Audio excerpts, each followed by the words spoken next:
सच्चिदानंद श्रीपाद बाबांकी जय. सच्चिदानंद रामदास बाबांकी जय. अवधूत चिंतन श्री गुरुदेव दत्त गोपाल कृष्ण भगवान. मी पहिल्यांदाच बसते इथे. पुढे सरका थोडं. हा असं पहिल्यांदाच बसते इथे. मला काय बोलता येत नाही. बाबांची इच्छा आहे म्हणून बसले. बाबा बोलले 5 मिनिटं बोला.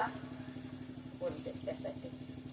गुरुर ब्रह्मा गुरुर विष्णू गुरुर्देव महेश्वरा गुरुर साक्षात परब्रह्म तस्मै श्री गुरुवे नमः.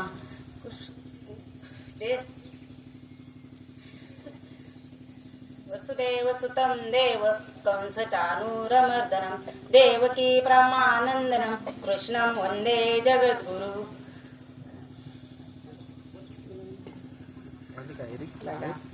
बाबा बोलत असतात तुम्ही 2 मिनिटं तरी बोला. 2 मिनिटं आता बोलायची.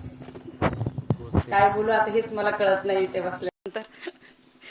बघा गुरु का करायचा हे सांगा. बाबा म्हणत असतात तुम्ही नेहमी ज्ञानेश्वरी मी वाचत नाही. मी म्हणत असते बाबांना मग तुम्ही नवनाथ ग्रंथातलं सांगा, गुरुचरितलं सांगा. बाबांची थोडी इच्छा आहे असं मी बोलावं म्हणून.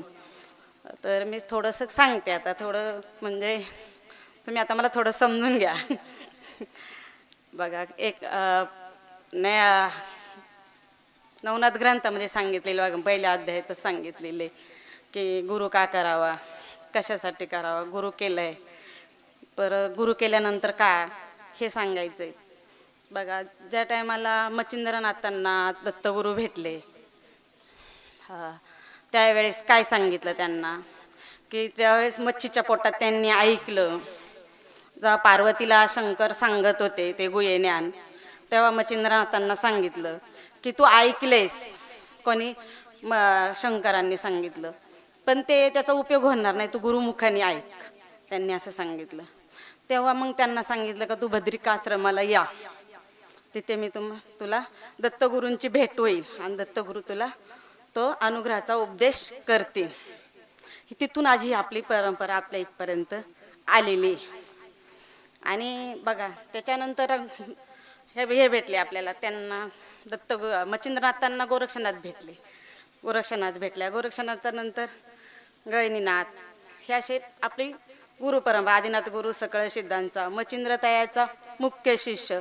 मच्छिंद्राने बोध गोरक्षाशी केला. गोरक्ष वळला गहिनी प्रती. गहिनी प्रसादे निवृत्ती दातर ज्ञानदेवासार चोजविले. ज्ञानदेवानंतर आपली मालिका म्हणजे नारायण महाराजांना बा किती 8 तास करावं लागलं. गिरनार पर्वतावर जावं लागलं. तिथं दत्तगुरूंची भेट होईना त्यावेळेस ते तिथे हे करायला लागले आत्मा.